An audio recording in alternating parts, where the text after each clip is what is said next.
Okay, here we go. Module 33, Mitigate Workshop Decay.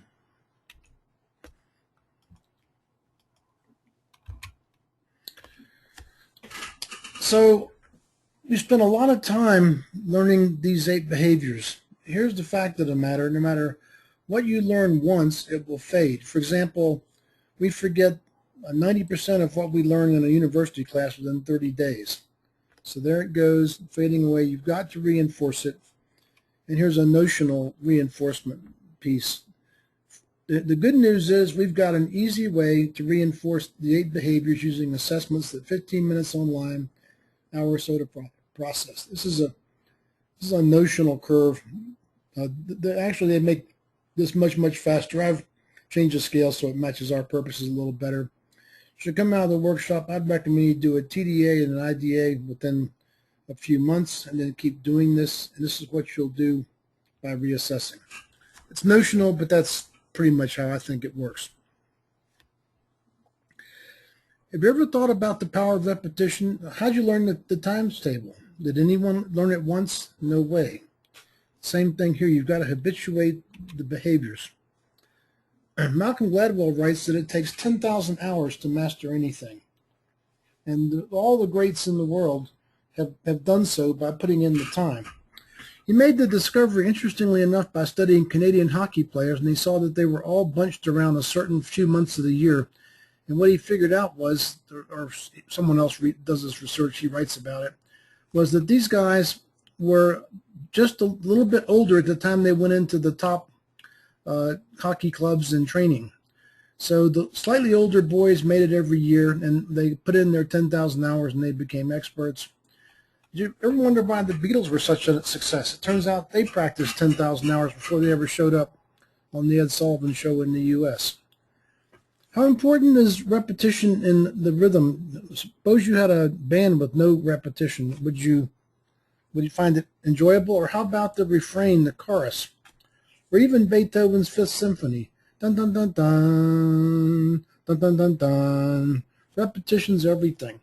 So I read a book, very compelling book called Wheat Belly some years ago, and it absolutely convinced me that wheat was poisonous, modern wheat. So I said, that's it for wheat. Well, that lasted about 2 weeks. I went by a pizza place, had a piece of delicious bread, and there you go. Without the repetition, we don't learn.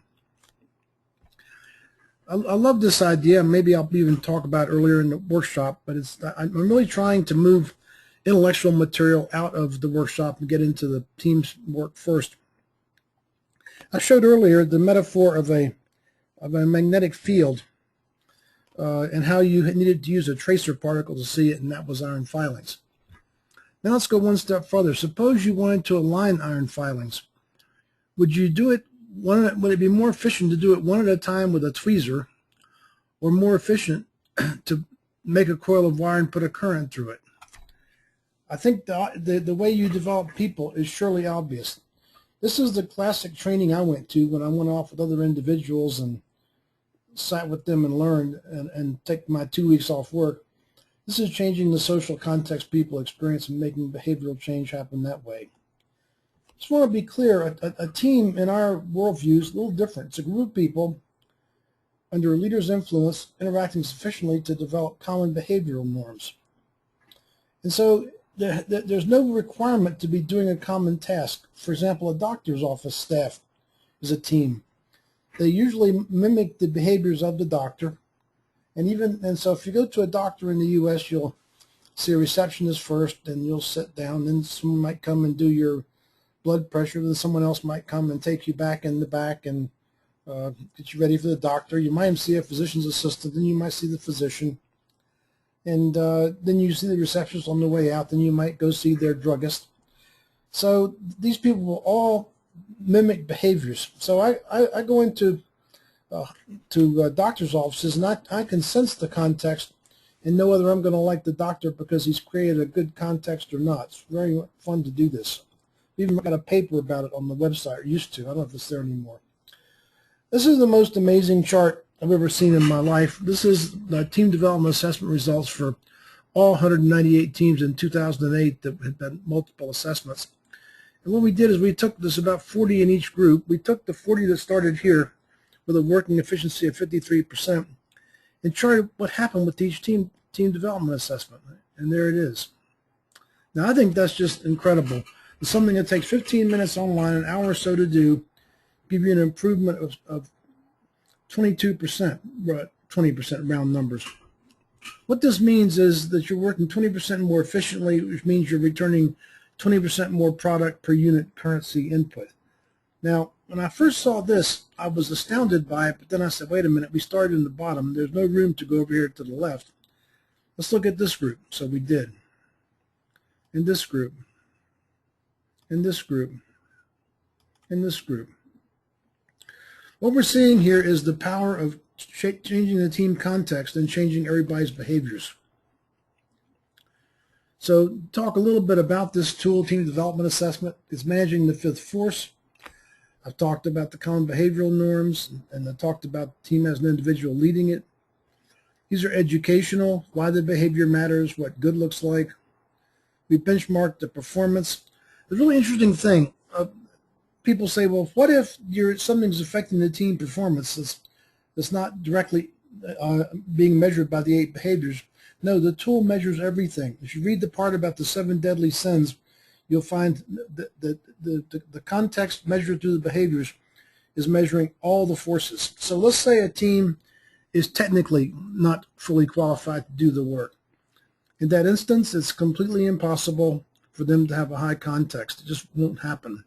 And then the data I just showed you enhances team performance, 5% on average per cycle for the bottom 3 quintiles, or 60%. Now, if you'd asked me about this years ago, I would have thought the online assessment segment was the most important because that's where we put all the money and energy. And today, everyone gets a copy of How NASA Builds Teams, which I think is another big help because all the 4D processes align. You can go do this go do the assessment on your computer, or you can switch back and forth between your cell phone. We're measuring the 8 behavioral norms of the workshop. You see why the behavior matters. You've got case studies you can expand and contract. Have a standard, a measuring stick against which we measure. It started out to be a way to avoid normalization of deviance, but now it also shows you what good looks like. You score it with radio buttons, and you write comments. Then we changed our process 7, 8, 10 years ago when we realized that team leaders were the key to all this. We wondered why some teams did better than others. And so we briefed team leaders, they briefed the teams. I'm not going to take a lot of time with this, but this is sort of sample team data. This is what you can expect. Here's a team that started here, went here, here, here. If they're committed to doing this, it'll work. And this is the way the individuals on the team see it. And you see, here's most of them see it over here. And there's one out of family person here. You probably ought to go work with them. And then you can see the 8 behaviors. Here they are today, and here they are at the last assessment. And so what's really important is that you take action. And this is, I think, maybe another primary distinguishing feature of our assessments from everybody else's. We are using this to direct action that teams take within their context. So the first thing is, if you schedule your reassessment, that's very valuable. Then they ask the team to decide, do you want to go into a 3-day workshop or just want to do some reminder modules? You could look down here for weak behaviors to find which those would be. And then maybe the most important thing of all, you assign action items that are behavior specific. And there's an example. John Smith's going to develop and implement our appreciation enhancement system, due date, whatever. So I've talked about this before. I think it's really important. You can mix and match all of the processes. Here's how NASA builds teams, where it's currently published. It's got 5-star reviews on Amazon, 45 of them. The TDAs reinforce the same behaviors. Consultants do this. IDAs with coaching reinforce the same behavior. Workshops and workshop modules. So it really is a fully integrated system, and you can do any process that you want. This is kind of a fun, interesting thing. I noticed that managers and leaders, when they get new jobs, always make a speech about changing the culture, but they never can tell how they're going to do it and what they're going to change it from, what they're going to change it to. So one day we noticed this really interesting phenomenon with mostly NASA teams, that people that we'd never worked, teams we'd never worked with before, the scores were gradually marching upward. And these are the error bars. And by the way, we do a thing called a student t-test to verify the trend. It's accurate. That's what's going on. And at that time, we had engaged about 10% of NASA, a much higher proportion of the technical and project workforce. So I'm wondering what's going on here. And one thing I know is that correlation is not causality. So one explanation is that NASA is getting to be a better place to work. Well, I can tell you categorically that's not the case. This is the time period of shuttles being shut down, the moon programs being abandoned, so forth, so on. And so is there another test? And I remember being in a workshop at Marshall Space Flight Center in Alabama, and a guy jumped up in the middle of the workshop and said, I get it. And we all looked, and he said, you know, I've been working in this center for 22 years. And I went away for 18 months, and when I came back, and I've been back about 6 months, it was the first time I liked working here. You've been doing this work everywhere, haven't you? So I knew we had more people at Marshall than other centers. So we stripped those data out, plotted this, and there's the slope, 20%. So it's just fun. I don't take this completely seriously, this alignment of numbers, but 20% engagement gets you 20% improvement. 10% engagement gets you 10% improvement. How's this working? Well, we're changing the social context. We're changing the entire field, and it affects everybody.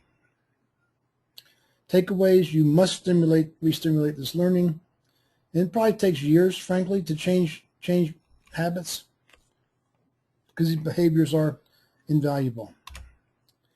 And we'll go next to the brief workshop closure process. And thank you again for tuning in. Take care. Bye-bye.